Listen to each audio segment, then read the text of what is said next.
Section 5.9, complex numbers. We will talk about what a complex number is, how to add, subtract, multiply, and divide them.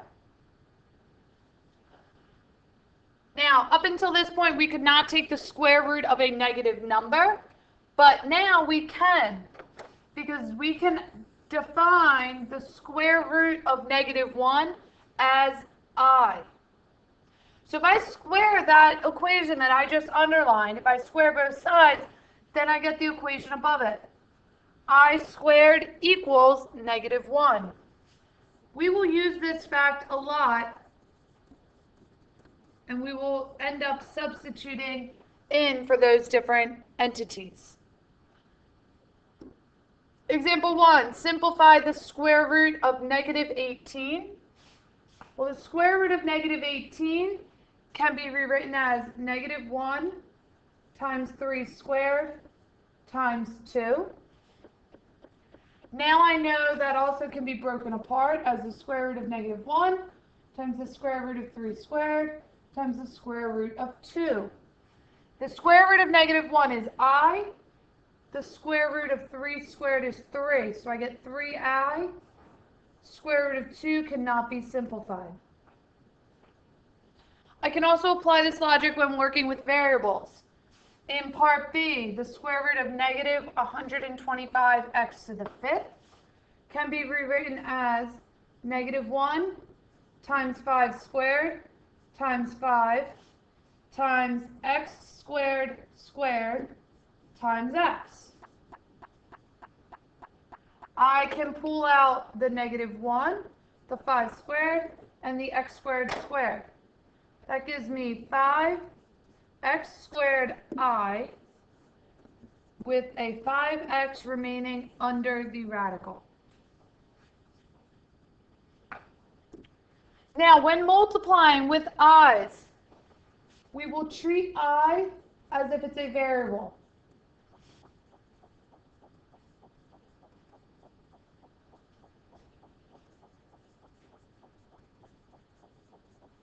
Okay, which also means we will combine like terms.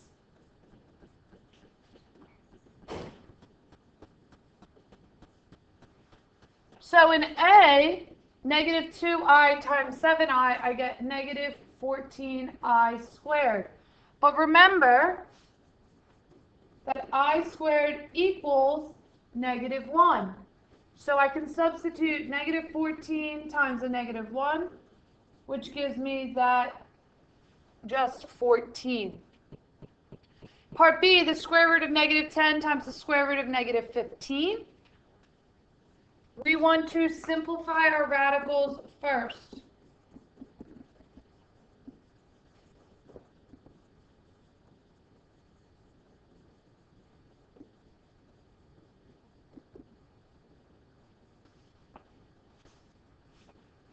So I get I square root of 10 times I square root of 15. Now I can multiply my radicals together. That gives me I squared over 150, square root of 150. Now I know that I squared is the same thing as -1. The square root of 50 is really 5 squared times 6. So I get -5 square root of 6.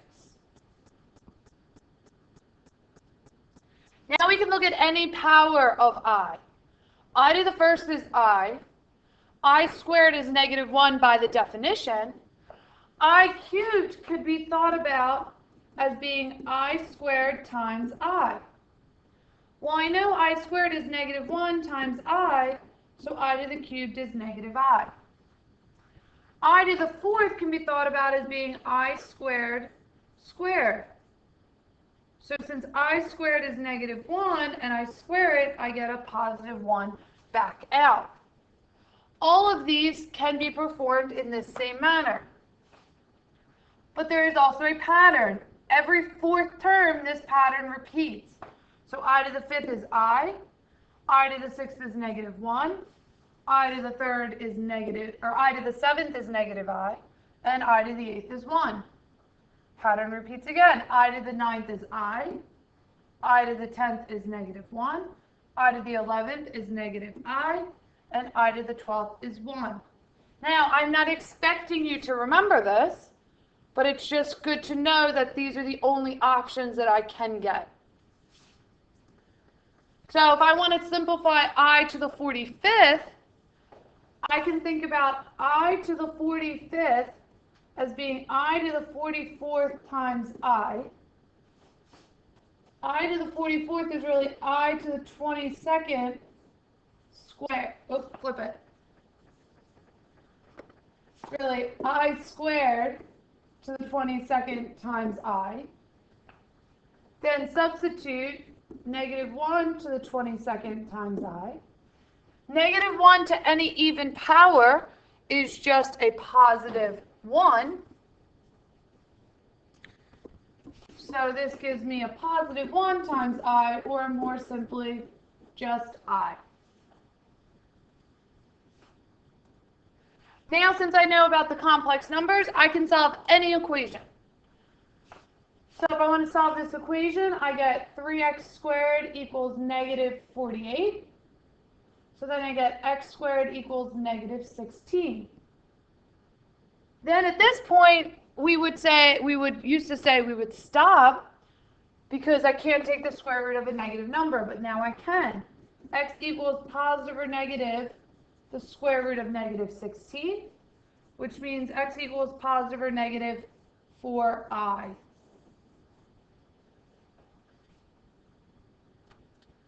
Now, a complex number is an expression made up of a real number and an imaginary number.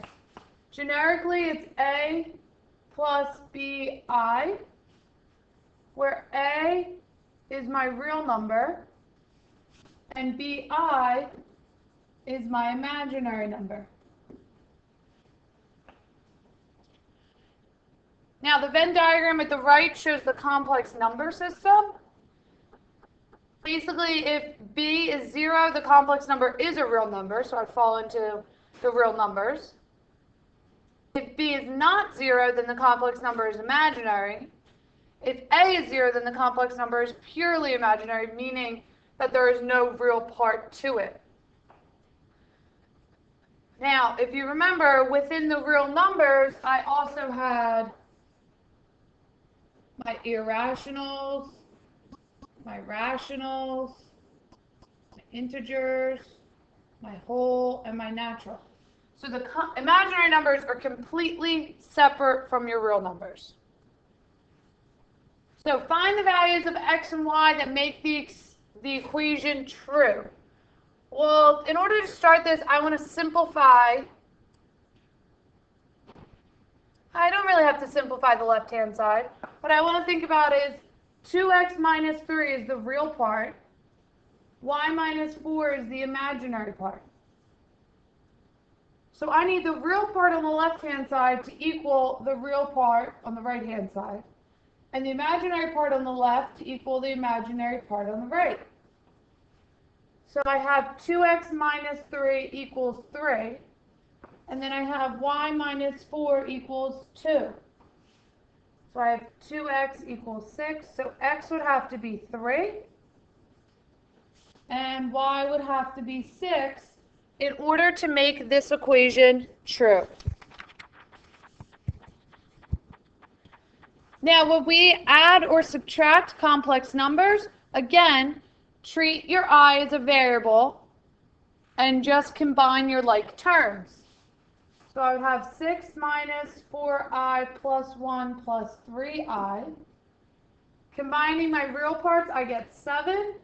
Combining my imaginary parts, I get -1. In part B, I have to first distribute my negative side. 3 minus 2i minus 5 plus 4i. When I combine my real part, 3 minus 5, I get a -2. -2i plus 4i, I get plus a 2i.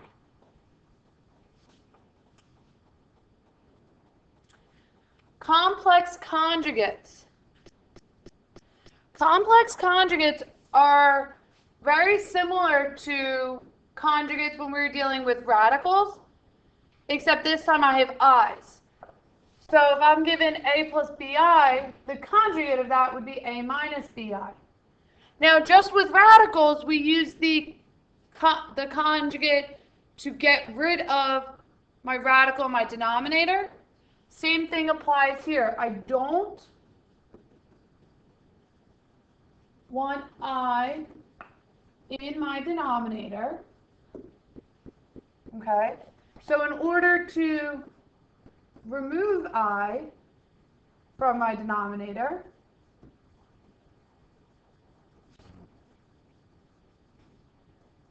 I will multiply the numerator and the denominator by the complex conjugate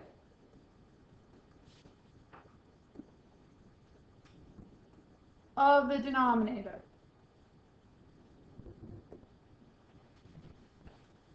So in example 8, if I want to simplify a, I have 3a over 2 plus 4a. Well, just like how I don't like radicals in my denominator, I also don't like i's. So I'm going to multiply by 2 minus 4i over 2 minus 4i. Now the top I can just distribute. So I get 6i minus 12i squared. The denominator I must FOIL. So I get 4 minus 8i plus 8i minus 16i squared. Now remember, I squared equals -1. So I can do some substituting here.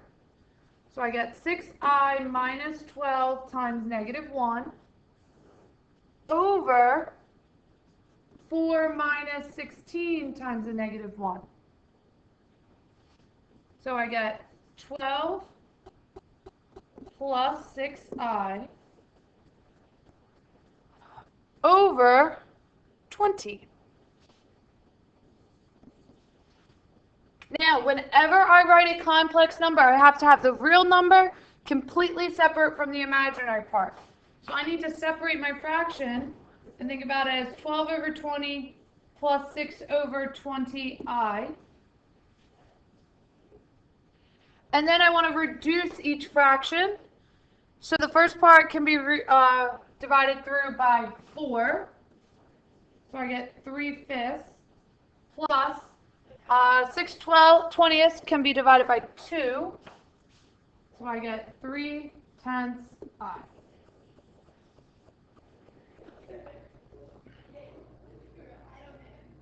In part B, I have 5 plus I over 2i. So this time when I multiply by my conjugate, I'm multiplying by -2i over -2i.